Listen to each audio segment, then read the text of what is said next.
নমস্কাৰ মই মুনমিয়া মোৰ অন্যটি ভিডিঅলৈ সকলোকে স্বাগতম জনাইছো আজি ভিডিঅটো আৰম্ভ কৰিছো মাৰ ঘৰৰ পৰা আজি এবিধ আপোনালোকক পাত দেখাম জিবিধ পাতে কঁঠালৰ আঠা জুৱাত সহায় কৰে জুপা আসলতে আমি খাও আৰু কঁঠালৰ আঠা জুৱাত যে সহায় কৰে জনা নাছিলো প্ৰথমবাৰৰ বাবে মই আজি শিকিলো ভাবিলো আপোনালোকৰলৈও শেয়াৰ কৰো আৰু এয়া দেখিছে ৰঙলাও আগ যেহেতু ইহতি নাখায় মানে মাৰ ঘৰত নাখায় হেবাবে ভাবিলো মই এনেদৰে পৰি থকাতকে লৈ যাও বুলি ভাবি আককেটা নবৈ মই সিঙি আছো ফটো মানে ভিডিও হৈ থাকোতে আকৌ ক্লিক কৰি দিব পাই নাকি হে বগাটো মাই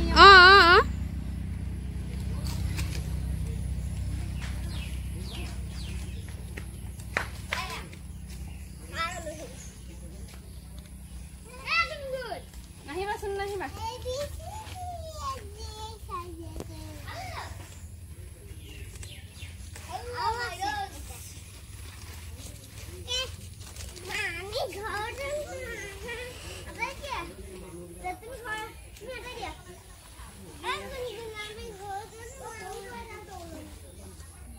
Oh, hey, that's it.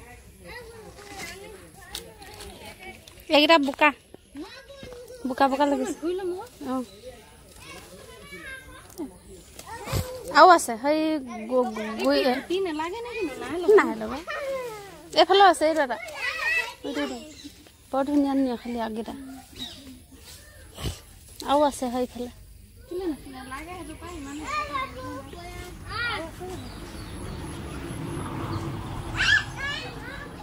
হবো ওই হবো না লাগে হি পোৱালি গিটা কে তিনটা অকমান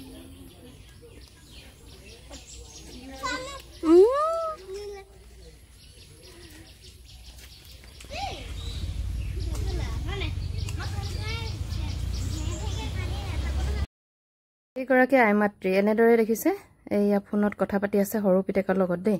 মানে কি হয় তেওঁ মোবাইলটো ল'ব চশমাখন ল'ব আৰু এখন কাগজ লয় কাগজখনতে সকলোৰে নাম্বাৰ লিখি থয় আৰু উলিয়ালে যালে ফোন কৰিবলগীয়া হয় মানে চাই চাই তেওঁ টিপে ইভাগে উলিয়াব নাজানে আচলতে আৰু পুৰা লেকচাৰ মৰাত ব্যস্ত গম নাপায় কিন্তু মই এনেদৰে যে ভিডিঅ' কৰিছো বুলি আৰু এয়া দেখিছে এজোপা হৈছে অমিতা মই যেতিয়া আমি টাউনত আছিলো তেতিয়া টাবত দি থৈছিলো টাবত দি থওঁতে পুলি ঢেৰ ওলাইছিলে তাৰে কেইটামান মায়ে আচলতে লৈ আনিলে আৰু এজোপা মতা হৈছিলে এতিয়া এয়া কিবা হাল মাৰি দিলে তলত হাল মৰাৰ পিছত এতিয়া এনেকৈ লাগিবলৈ ষ্টাৰ্ট কৰিছে দেখিছে বহুত লাগিছিলে মানে বহুত ফুলিছিলে এজোপা যিহে ৰ'দটো খাও খাওকে ওলাইছে বহুত বেছি গৰম ঘৰৰ ভিতৰত থাকিব নোৱাৰি আৰু এয়া গছৰ তলত বহি আছো আমি গুটেকেটা আৰু ৰাজে আচলতে খেলি থাকে ইহঁতক পালে দেই বহুত বেছি ভাল পায় আৰু আপোনালোকক যে কৈছিলো কঁঠালৰ আঠা এবিধ বিশেষ পাতে গুছাই বুলি আজি দেখাম এতিয়া ৰব কঁঠালটো কাটিছে এটো কিন্তু কেঁচা কঁঠাল দেই পকা কঁঠালো পাৰিব মানে কঁঠালৰ আঠাটো আপুনি যেনেকৈ হলো গুছাব পাৰিব সেই পাতবিধে আচলতে এইবিলাক বস্তু লগ পালেহে খাই ভাল লাগে নহয় জানো অকলে খোৱা বস্তু নহয় আৰু আজি ভাবিলো কেঁচা কঁঠাল এনেদৰে খাওঁ বহুত বেছি ভাল লাগে নিমখ আৰু জলকীয়া দি যদিহে খোৱা নাই এবাৰ ট্ৰাই কৰি চাব আৰু এয়া চাওক ডখৰ ডখৰকৈ কাটি দিয়া হৈছে আচলতে সৰু সৰুকে যদি কটা হয় দিলটো গুছাই দিয়া হয় যেটো মাজৰ অংশ হেতু যদি গুছাই দিয়া হয় একেবাৰে সহজ হৈ পৰে আচলতে উলিয়াবলে আৰু এয়া আনিলে বিশেষ পাত খিলা ধৰিব পাৰিছে নে কি পাত এয়া দেখিছে কচু পাত হসাকৈ জনা নাছিলো আগতে যে কচু পাতে এনেদৰে কঁঠালৰ আঠা গুছাই বুলি যদিহে আপোনালোকে বিশ্বাস কৰা নাই তেতিয়া হলে আপুনিও কৰি চাব পাৰে যেহেতু এতিয়া কঁঠাল এভেইলেবল হেবাবে এনেদৰে আপুনি কঁঠালটো কটাৰ পাছত কচু পাতখিলা যেনেদৰে মাৰিছে দেখিছে এনেদৰে মাৰি দিব তেতিয়া গুটে আঠাখিনি গুছি আহে মই আগতে জনা নাছিলো দেখি মই আচৰিত হৈ গৈছো যে আচলতে কিবা এটা যদি মই শিকো আপোনালোকলৈ শেয়াৰ কৰিবলৈ মন যায় হেবাবে শেয়াৰ কৰিলো আৰু বুদ্ধিটো কেনেকুৱা পালে জনাবলৈ নাপাহৰিব এই বুদ্ধিটো অৱলম্বন কৰিছে আমাৰ ডাঙৰ দাদা বয়ে তেওঁ শিকাই দিছে হসাকৈ মই আজিৰ পৰা যদি কঁঠাল ঘৰত গুছাও আচলতে কি হয় আমি কঁঠাল বিলাক আনো আঠা লগাৰ এলাহতে মানে আঠা লাগিব বুলি এলাহতে পেলাই দিয়া নিচিনা হৈছে গুটি খাই ভাল পাওঁ কঁঠাল খাই বেয়া পাওঁ